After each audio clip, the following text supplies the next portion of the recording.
Good day mga ka-breeder. In today's video, I'm going to talk about the Socrates philosophical perspective of self.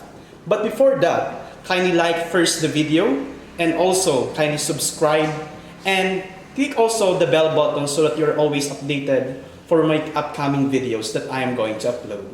So what are you waiting for? Let's go!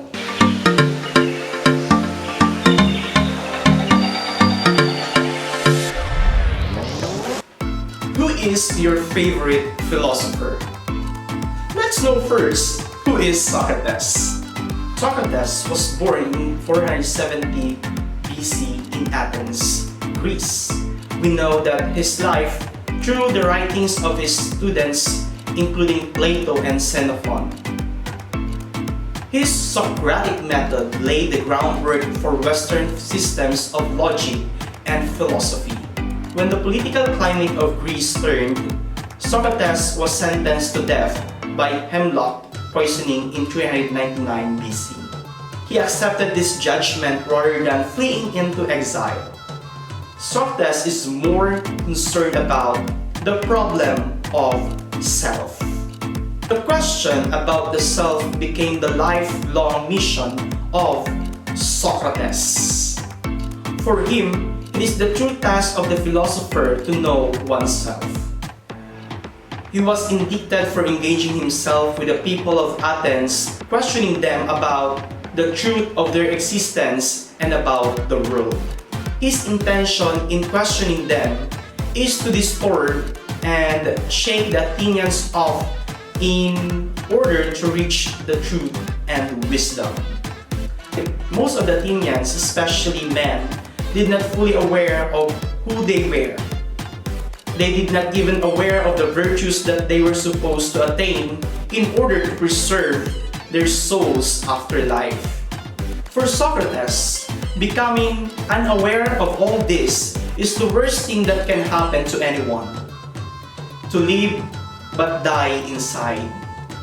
For him, man is composed of body and soul. That is, man is composed of two important aspects of his personhood, body and soul. The body for Socrates has imperfect and impermanent aspects, while the soul is the opposite.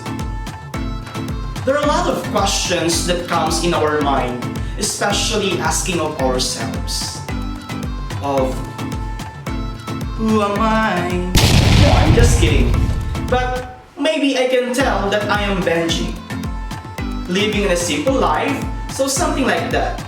But questioning this thing makes me realize of the thought of my existence. There is another paradox that exists on earth. What makes us good? And what makes us bad? Is it good, never evil? Or is bad, never good? Are you confined of your own concept of what is good and what is evil? Were we able to discover our confinement? Or the confinement itself continue to expand and you always held as prisoners? The questions of the minds are just another strong force that drives the humanity. Some were able to craft their concept and call themselves as philosopher, which means lover of wisdom. I knew a man, an influencer thinker of all time, and that is Socrates. But this man never wrote down a single word.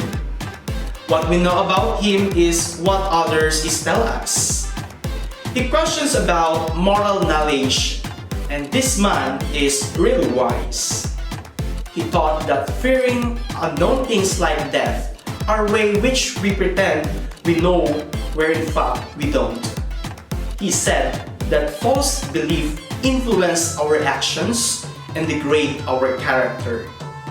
This man unknown to some, but we have utilized this method when we questions about life. The Socratic method. The questions in your mind aren't just question. It what drives you to be human and to be wise. But my question is, are we really wise enough? Smart? Yes. We are smart enough to do what we are asked to do, but maybe not as smart enough to question what we are doing.